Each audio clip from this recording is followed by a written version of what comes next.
Hi there, if we've never met before, my name's Vanilla, and if we have met before, welcome back to this little weird corner of the internet. Today I wanted to make a video talking about the newest season of Pokemon Concierge that premiered on Netflix on the 4th of this month. I haven't really made a video before that talks about like a TV show or a movie. I don't have much experience like talking about film, but I am good at yapping, and that's all this video is going to be. So if you're looking for an expert professional analysis on the deeper meanings and stuff, this is not the place for that. I'm just here to talk and talk and talk.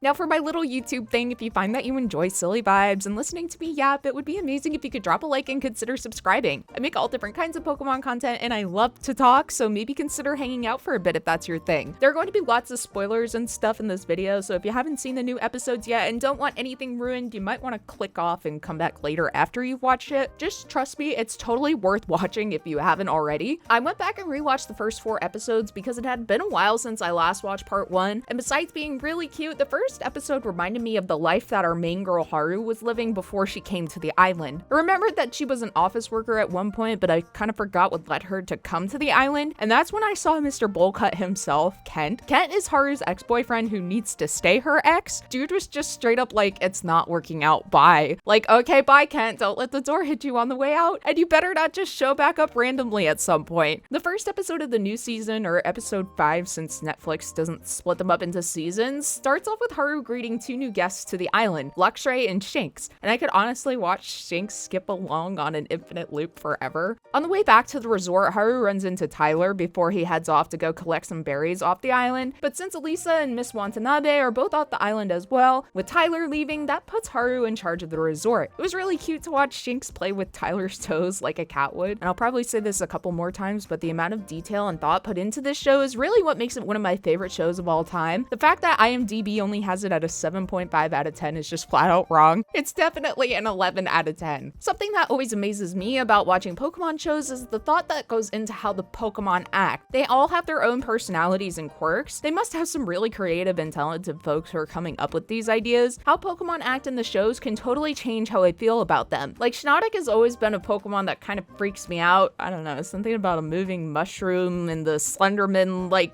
composition wasn't really my thing. Maybe it was also the beady black eyes, but after watching how it interacted with Psyduck and Shinx, it really changed my mind, honestly. You can just see how silly it is. Here it's acting like an umbrella and keeping Furret and Rattata company. But the big part of this episode was when the power went out for the entire resort. The front desk calls Haru and is like, hey, so funny story, the power's gone out and it's almost nighttime. If I got that call after having to do a bunch of work during the day, I would probably crash out. All the lights are staying off. We're just gonna use candles or something to light up until morning. But Haru takes it like a champ and goes up to the breaker box, which is underneath a windmill on top of a huge hill. Yet another reason why I just would have left the power off. This is why I wouldn't make a good manager. Our girl pulls out the manual and is trying her best to figure out why it's not working, which is good on her, although it might have helped to do some actual troubleshooting steps instead of just flipping the switch on and off a bunch of times. Dragonite and Pidgeotto show up and they've got some power behind those wings, but I don't know why Haru just assumed they would be able to keep blowing wind indefinitely.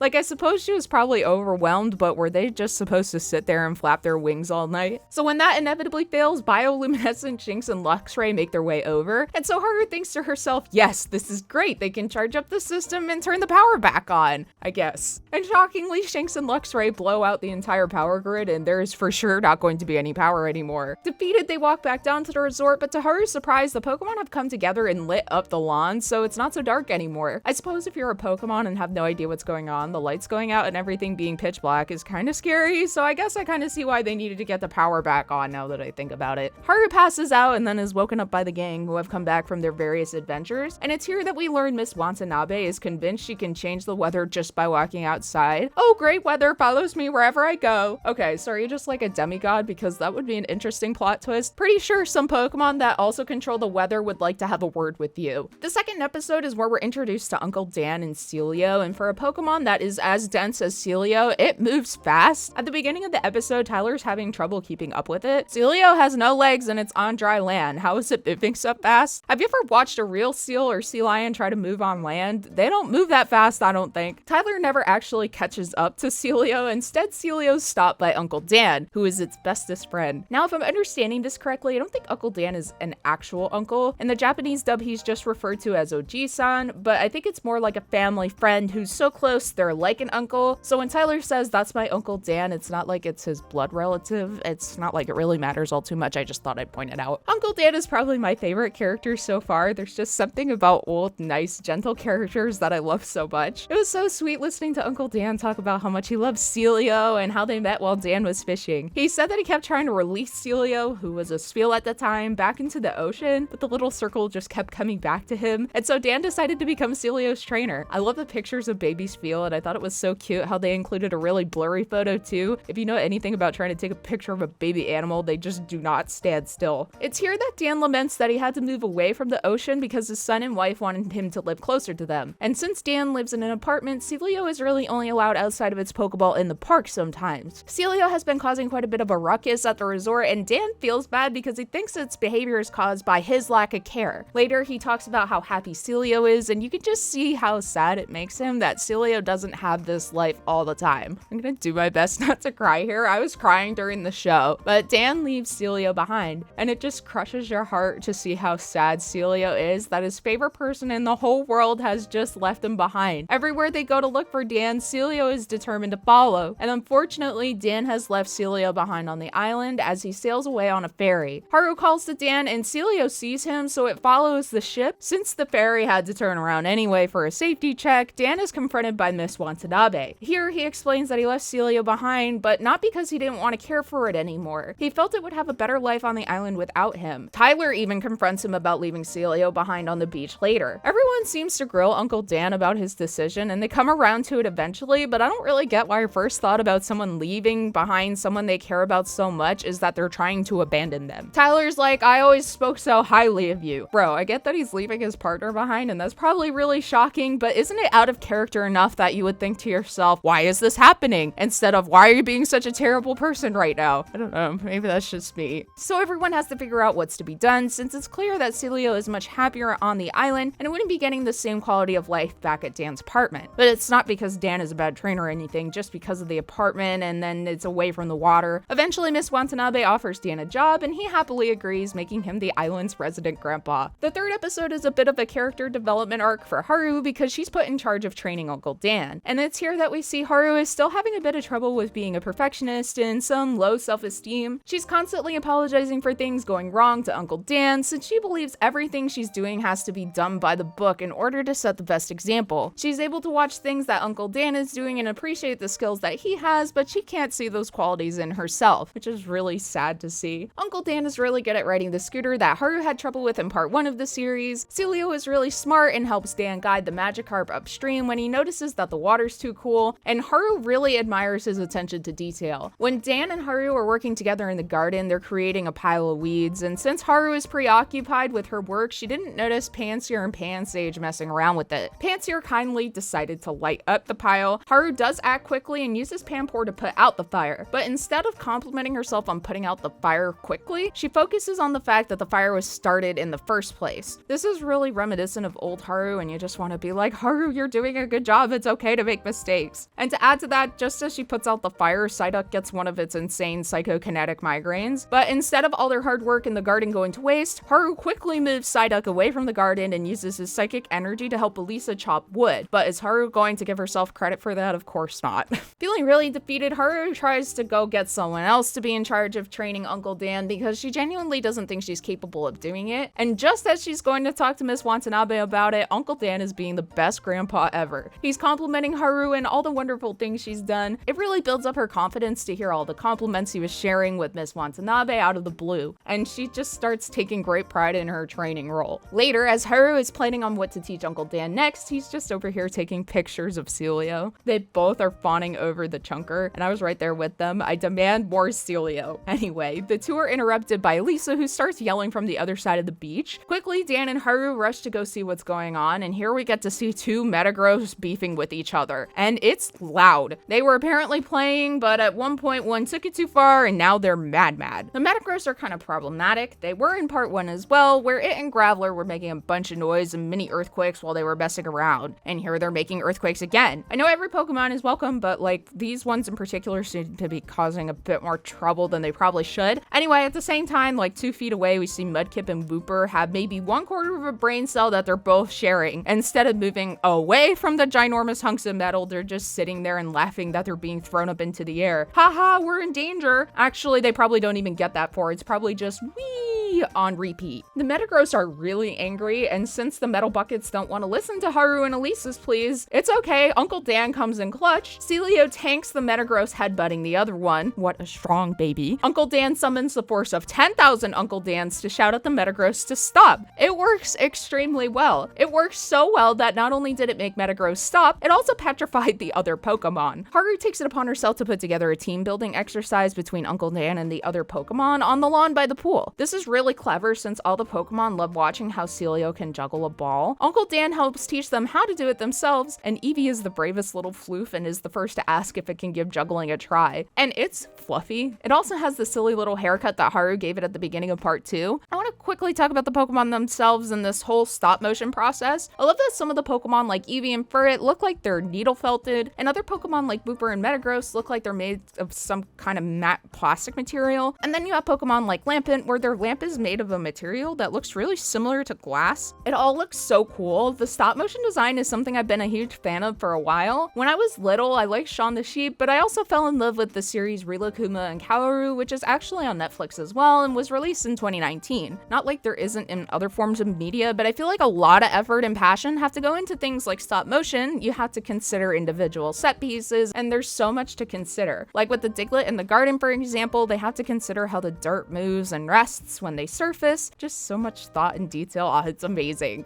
Now I'm gonna move on to the final episode in part 2, and this is where things start to get a bit messy. A terrible storm has come onto the island, and so Tyler and Haru are trying to round up any Pokemon that may have been left outside. Haru comes across an Eevee that's on the other side of a bridge that seems to have washed away. Bulbasaur works to lean Haru over to the other side to grab a hold of Eevee, but since it squirms around a bit too much, Bulbasaur loses its grip on the two and they fall towards the rushing river. However, they're saved by an Arcanine, a Pokemon we haven't seen up until this point. I love Arcanine. The giant fluffy puppy is one of my favorite Pokemon, but this is Kent's Arcanine. Yep, Haru's ex-boyfriend who dumped her and left her. He's on the island. Someone call security and get this man out of here. He's in a restricted area. The two former lovers play catch up and everything once they get back inside, and Uncle Dan is literally me. Oh, Haru, she should just stay away from that guy. You're so right, Uncle Dan. Let's get this man out of here. And to Tyler's credit, he's just standing there all chill and stoic, like, because Tyler's just chill like that. Can you tell that I think Haru and Tyler should be together? You're not her dad, Uncle Dan, says Tyler. Someone needs to step in and remind Haru that this man broke her heart and left her, Tyler. Kent caused her so much pain and is a big reason why she came to the island in the first place. Get him out of here. Kent goes, oh, you know, I've been promoted to area manager and all this corpo speak, blah, blah, blah.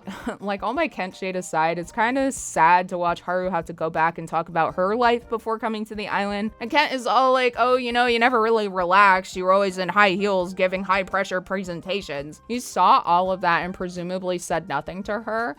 Get this man away from me. Before they get into their little ex-partner montage, you can just see the judgment on everyone's face. Elisa looks done. Uncle Dan's expression is everything. And I just want to be like, Tyler, cover your eyes. We'll take care of this. All jokes and animosity for Kent aside, a majority of this episode is showing how much Haru has changed and how her mental health and well-being have improved since being on the island. Kent comes to realize that this isn't the same person that he broke up with, and it actually provides us with a good reference point for how much pressure Haru was under. I guess Kent is a good storytelling element in that sense. She talks about how unhappy she was and how much happier she is on the island. Just before the end of the episode, Haru shows off a slide that was built at the top of the windmill. Our girl goes down it happily and gracefully, and Kent gets hurled around on his turn down, which was very satisfying. Haru then encourages the fluffy puppy to come down, which, just like common sense wise, that's a fluffy puppy. And inevitably Arcanine gets stuck on its way down. Poor baby. Haru crawls up the slide to go and help Arcanine, while Kent just sits there like a lump on a log. Your partner is scared. Do something. Haru ends up getting Arcanine unstuck by making it let go of its worries, which is like a whole symbolism thing, I think. But I guess it also makes sense because if you're really physically tense, it makes it a lot harder to move around. Thankfully, at the end of the episode, Kent removes himself from the island and once again is like, okay, bye. Yeah, okay, bye, Kent. And Haru is content with him leaving. I was a bit worried that she would pine over him and losing him and stuff, but our our girl has her happiness and self-worth locked in, so we don't need to watch her be sad over a D-tier individual. And that's where it ends. Haru concludes how happy she is being on the island, and it just makes you feel good to see her being so happy. And when you contrast this happy, confident form of Haru with the burnout, self-conscious Haru, I don't think you can help but be so proud of her. I don't know. They mapped out her character development really well. Like I said before, I'm not a literary genius or anything, but I felt really connected to Haru throughout the whole series, and I really cared about all of the characters. They all had their own unique personalities and stories. No Mary Sues or Gary Stews, which is nice. The story is simple yet meaningful, and it's a good example of why it's so much better to not have too many characters, too much action, or a dense story. I love Pokemon Concierge, and I think I would be happy if the series ended here. We got to follow Haru's development from start to what I believe is a reasonable endpoint. I love watching all the cute Pokemon, and even though this isn't a series focused solely on the Pokemon themselves, I still found myself really invested in this story. Sometimes I find it hard to connect to human characters, but I loved each character in this show, minus Ken. If you haven't watched the series already, I really suggest you give it a watch even after watching this video. This was just kind of a quick summary, and I could never really do the amazing emotional nature of the show justice. The episodes aren't long at all, and there are only 8, so it would be a really quick watch. So yeah, that's the end of my yap session. I hope you liked it. If you found that you enjoyed the video and me, it would be amazing if you could consider dropping a like and subscribing if you haven't already. Make sure to hit the notification bell so that way you know when I release a new video. Originally, I had a review planned for a fan project instead of this video, and I'm still working on that. I'm currently 88 hours into it, so it's taking a little bit longer than I thought it would. I'm really enjoying it, so I want to make sure that I do a really good job. I'm not entirely sure how much longer it's going to be, but keep an eye out for that. I want to thank you so much for taking the time out of your day to give this video a watch. I hope you have an amazing day, and I can't wait to see you again next time. Okay, bye!